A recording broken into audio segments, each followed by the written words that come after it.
السلام عليكم، ازيكم عاملين ايه؟ النهارده ان شاء الله جايبه لكم وصفه حلوه جدا، حاجه كده زي مقبلات بتبقى على السفره. الاولاد هيحبوها جدا. اهم حاجه لو عندك فينو بايت خليه موجود عندك، هينفعنا في وصفتنا دي. طبعا اول حاجه هنبدا نحضرها الجبنه. كان عندي جبنه موتزاريلا، بدات ان انا طلعتها من الفريزر وبفككها بايديا كده. طبعا لو ما فيش عندك موتزاريلا او مكلفه بالنسبه لك، ممكن تستخدمي اي نوع جبنه، ممكن فيتا، ممكن شيدر، ممكن رومي، اي نوع جبنه. وبعد كده حطيت عليهم شريحتين من اللانشون، قطعتهم وحطيتهم، وكمان قرن فلفل حامي وطماطمايه متقطعه كده صغير زي ما انتم شايفين. وبدات ان انا اقلب المكونات دي، هي دي الحشوه اللي انا هحشي بيها اكواب الجبنه بتاعتي. هنركنها على جنب. وبعد كده تعالوا بقى نجيب الفينو البايت. هو المفروض الفينو يعني كان بايت عندي من بالليل، بس هو يعني ايه، كان طري برضو شويه. بس مش مشكله، هو نفع برضو معايا في وصفتي. زي ما انتم شايفين قطعت رغيف الفينو كده قطع متساويه. والزوايد دي ما ترموهاش، الزوايد دي هنعمل بيها بعد كده سامبايتس، هيبقى حلو جدا، عملته معاكم في القناه قبل كده. واي حاجه موجوده عندي ليها سطح املس كده ومدور من تحت زي ايد الهون مثلا، بدات اجيبها واعمل فيها زي خرم كده في كل قطعه من قطع الفينو، يعني عملتها زي شكل الكوبايه يعني. طبعا كل الكميه هعملها بنفس الطريقه. وابدا ان انا اسويها بايديا كده عشان تاخد حشوه كويسه ويبقى طعمها حلو بعد كده.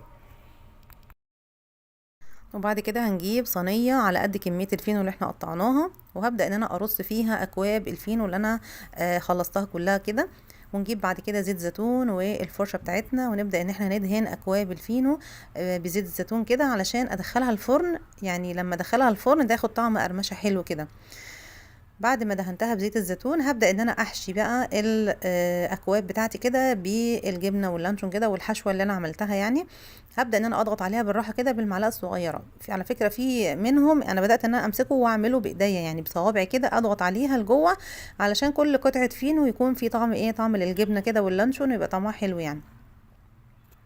اخلص طبعا كل الكميه اللي قدامنا دي، واهو ده شكلها بعد ما حشيناها بيبقى شكلها حلو جدا.